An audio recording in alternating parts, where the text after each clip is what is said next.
ଘଟଣା ଓଡିଶା ହଁ ଆକ୍ଚୁଆଲି ବହୁତ ଲିବରାଲ ଓପନ ମାଇଣ୍ଡେଡ সোসাଇଟି ଓଡିଶାଟା ଏବେ ବି ରହିଛି। ମୁଁ କହୁଛି ପୁରାପୁରି ଘଟଣା ହେଇଗଲା ଯେ ଓଡିଶାଟା ଖରାପ ହେଲା ସେ କଥା ନୁହେଁ।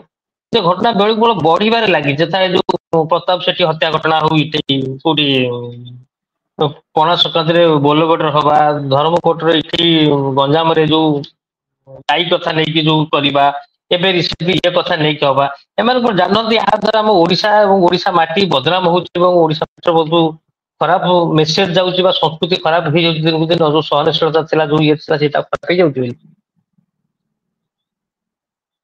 ନିଶ୍ଚୟ ଆପଣ ଯାହା କହୁଛନ୍ତି ଏଥିପାଇଁ ଆମେ ବି ମାନେ ବୁଦ୍ଧିଜୀବୀ ଦଳ, ଆମେ ମାନେ କଣ ଯେତେକ ଆମ ଓଡିଶାର ବର୍ତ୍ତମାନ ବୁଦ୍ଧିଜୀବୀ ଯୋଉମାନେ କି ଆମେ ବୁଦ୍ଧି ହେତୁବାଦୀ ବିଚାରଧାରା ଲୋକ ସମସ୍ତେ ଏଥିପାଇଁ ଚିନ୍ତିତ। ମାନେ କିଛି ଗୋଟେ ବାଟ ମିଳୁନି ଏମାନଙ୍କୁ ହାଉ ଟୁ ପ୍ରୋଟେଷ୍ଟ।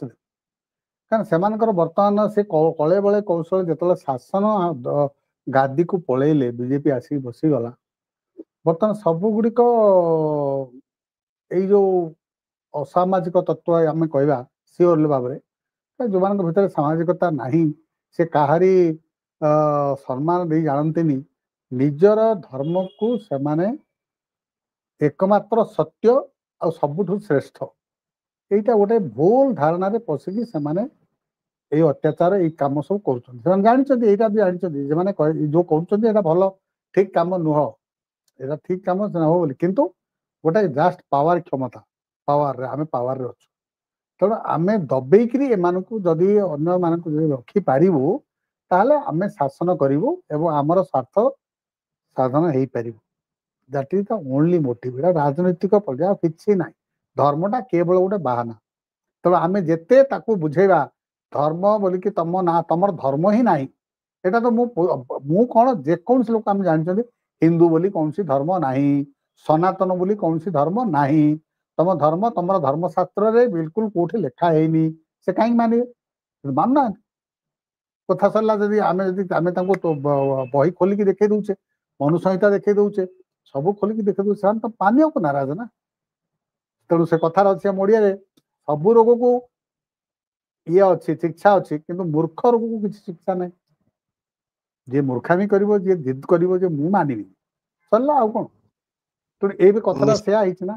ସେମାନଙ୍କୁ ଯେତେବେଳେ ପ୍ରଶ୍ନ ପଚାରୁଛି, ଏବେ ମୁଁ ଦେଖୁଥିଲି ଗୋଟେ ଭିଡିଓ ଅଳ୍ପ ସମୟ ପୂର୍ବରୁ, ପୁଲିସ ଇନ୍ସପେକ୍ଟର ସେ ଯୋଉ ଥାନା ଇନଚାର୍ଜ ଆସିକିରି ଇଣ୍ଟରଭ୍ୟୁ ନଉଥିଲେ ଏମାନଙ୍କୁ, ତ କେତେକ ହିନ୍ଦୁବାଦୀ ଲୋକ ଆମ ହିନ୍ଦୁ ଧର୍ମକୁ ମାନେ ବଦନାମ କରୁଛନ୍ତି, ଆମ ଜଗନ୍ନାଥଙ୍କୁ ଇଏ କରୁଛନ୍ତି, କୁକୁଡ଼ା ହାଡ ଆଣିକି ଜଗନ୍ନାଥ ମନ୍ଦିର ଇଏ ଉପରକୁ ଫିଙ୍ଗୁଛନ୍ତି। ଆରେ ଏଗୁଡାକ ଖାଲି ନାଟକ କରିକି ଲୋକମାନଙ୍କୁ ଖାଲି ତାଙ୍କର ନିଜର ଇଏ କରିବା ପାଇଁ। ଆମ ହିନ୍ଦୁ ଧର୍ମକୁ, ତମ ହିନ୍ଦୁ ଧର୍ମ କଣ? ତମର ତ ହିନ୍ଦୁ ଧର୍ମ ହିଁ ନାହିଁ। You don't know what is the Hindu ଧର୍ମ। ଏ କଥା ସେ ବୁଝିବେ, ତାକୁ କିଏ ବୁଝେଇ ପାରିବ? ସେ ପୋଲିସ କଣ ବୁଝେଇ ପାରିବ? ସେ ସେଇଥିରେ ଅଟଳ, ନିଶ୍ଚିତ ସେଇଥିରେ ସେ ଅଟଳ ନିଶ୍ଚିତ ହେଇଯାଉଛନ୍ତି ଏବଂ ସେମାନେ ସମସ୍ତଙ୍କୁ ଭାବୁଛନ୍ତି ଯେ ଆମକୁ ତ ଆମର ଧାର୍ମିକ ଭାବନାକୁ ଏମାନେ ଆହତ କରୁଛନ୍ତି, ଆମେ କାହିଁ ଛାଡିବୁ? ଆରେ ସେମାନେ ଚ୍ୟାଲେଞ୍ଜ କରୁଛନ୍ତି, ଆମକୁ ତ ଛାଡିବୁନି। ଜଗନ୍ନାଥଙ୍କୁ ଆମର କଲେ ବଦନାମ କଲେ ଆମେ ତ ଛାଡିବୁନି।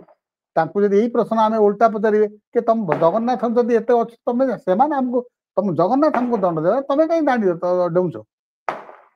ତମ ଭଗବାନଙ୍କୁ କୁହ, ତମ ଜଗନ୍ନାଥଙ୍କୁ କହୁନ, ସେ ତ ମହାଶକ୍ତି ମାନ। ତମେ ଆସିଲେ ତ ତମେ ଯଦି ଅତ୍ୟାଚାର କରିବ, କିଛି କରିବ, ତମକୁ ନେଇକି ପୁଲିସ ଥାନାରେ ପୁରେଇବ କି ତମକୁ ନେଇକି ଜେଲରେ ପୁରେଇବ, ତମେ ଯଦି ହତ୍ୟା କରିବ କାହାକୁ। ତମ ଜଗନ୍ନାଥ କଲେ ତ କିଛି କରିପାରିବେନି ନା। କୁହ ଜଗନ୍ନାଥଙ୍କୁ ଯାଇକିରି, ତମ ସେଇ ନିଶ୍ଚିତ ସର୍ତ୍ତ କିଏ ବୁଝିବ?